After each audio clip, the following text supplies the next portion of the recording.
Captain Dan here, Goober Time Guide Service, and we have 3 Amazon hacks today. They're going to help you take better care of your rods and do a couple extra bonus features that you'll see as we get into this video. Now we just got a brand new shipment of Striper Stealth rods, and these things are sleek, but they're all blacked out. So if I'm on the boat and a rod's getting tapped, I can't just say, go get the black one, because they're all black and there's 6 of them. So I started brainstorming. I didn't want to put tape on the rod and get some adhesive on there. I didn't want to paint things, and that's when I really got to thinking and I came up with a cool idea. Let's jump over on the workbench and I'll show you our first Amazon hack. Now these Striper Stealth rods from Catch the Fever sure are sleek. They've got that all blacked out look, really dark charcoal, blacked guides that are wrapped here, and they're just super sharp. I love them. And they've got a great action on the water. Now, I've recently stepped my collection up from 2 to 4 as I guide a little bit for striper on local lakes around the Central Virginia area. Now, because of that, led me to want to differentiate between my rods and be able to tell which one's which and point it out to my clients really quickly so they can grab that fish and get that thing in the boat. A lot of times when we're striper fishing, the action is fast, furious, and a couple rods are going down, and we need to be coordinated out there on the water. Now, with such a beautiful looking rod here, I did not want to go painting it or taping it up or anything like that, so I searched around Amazon, and that's when I found these little graffiti bands right here. These bands come in all different colors, and I'll leave the link in the description box down below. And I'll even match the size, so if you want to buy these, you can buy these exact ones. Now, I have 6 rods right here. I need to get 6 different colors that I want, and I want them to stand out really easily. So I'm going to take 2 of the green, 2 of the orange, 2 of the dark blue. I'll probably pass on the light blue, 2 of the purple,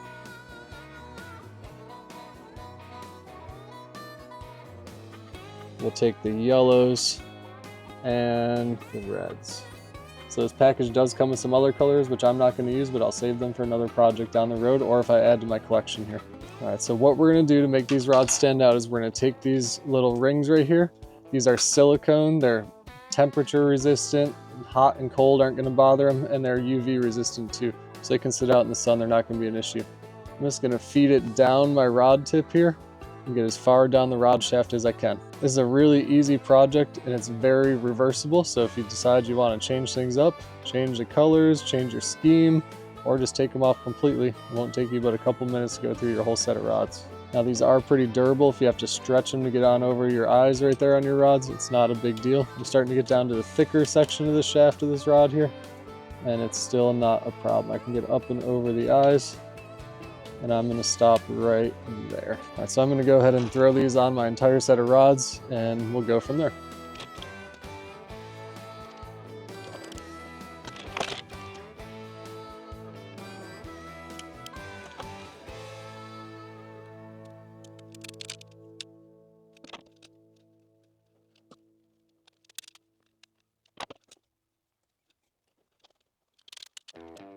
I'm not saying you have to give this video a thumbs up, but my sources tell me that if you don't, the next time you launch your boat, you're gonna forget to tie it up, and as you're parking the truck in the trailer, that thing's gonna go floating away, and you're gonna have to go swim for it. And it's getting cold over here in October, so I wouldn't want to do that if I were you. Just hit that thumbs up button. It helps the channel out, and we appreciate your support. So what do you think? That took about 2 minutes to get that whole set of 6 done, and now they're really differentiated.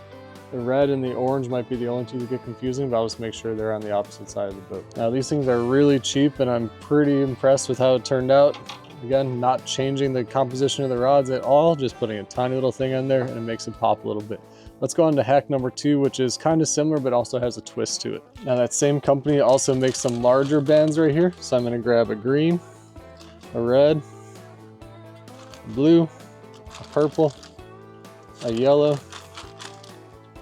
and an orange.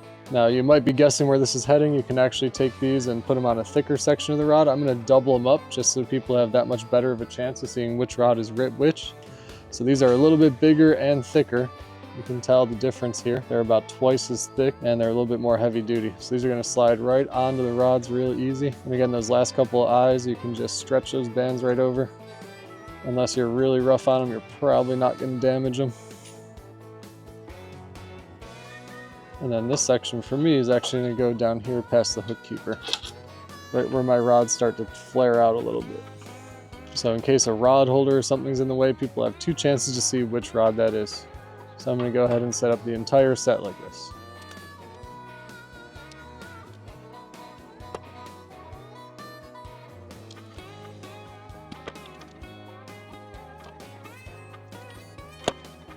Now you might be thinking it was kind of wasteful to order 2 separate packages of these things where I'm only using half of the color. You know, there are 2 purples in each package and I'm only using 1 of each for now. Now there is something else coming, so don't think you figured it out quite yet. There was a reason I needed 2 different bands right here. And if you decide to only go with one of my first 2 hacks, then you only have to buy the package that works for you.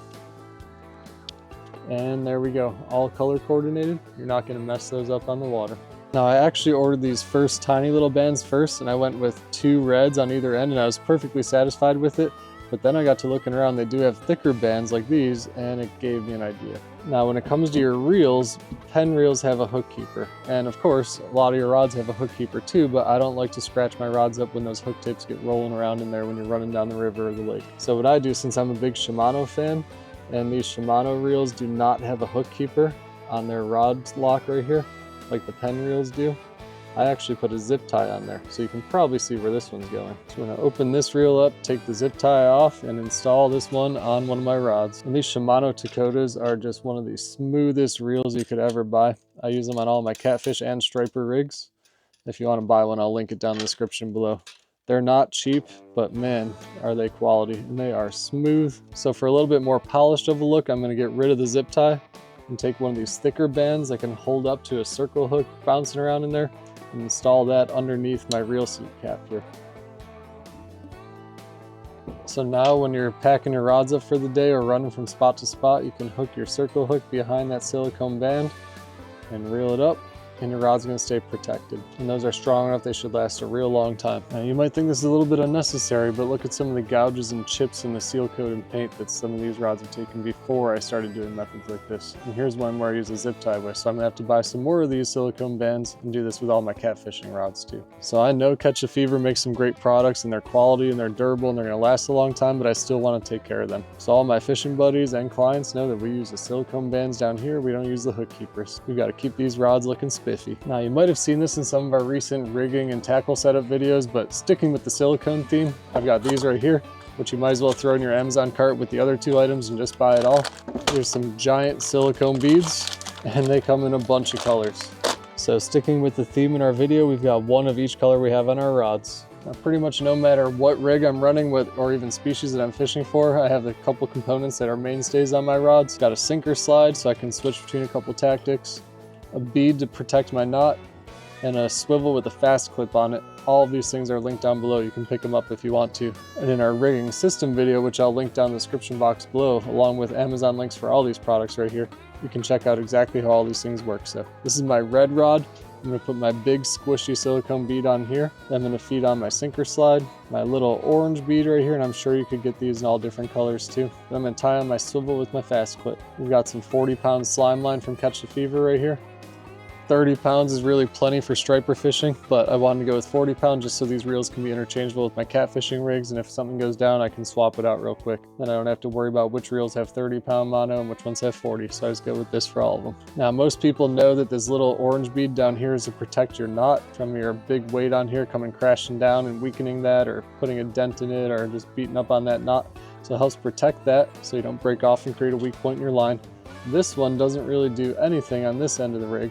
However, when you reel up, and my clients do this all the time on the boat when they get super excited, they start reeling, and when they go too far and I tell them to stop and they don't, boom, they reel everything right up into the rod tip. And again, these rods are nice and durable, but I still don't want them to take it and beating if I can stop it. So that big red bead right there is gonna help protect your rod tip, and it's a good visual warning so I can tell people, hey, there comes a red bead, you need to stop and slow down. So it just helps in a lot of different ways. You may not need it for guiding or if you're careful with your equipment, but it's something that works out great for me. I hope you enjoyed those 3 tips. I know they really help me when I'm out on the water, especially helping my clients figure out which rod's going down and keeping things organized.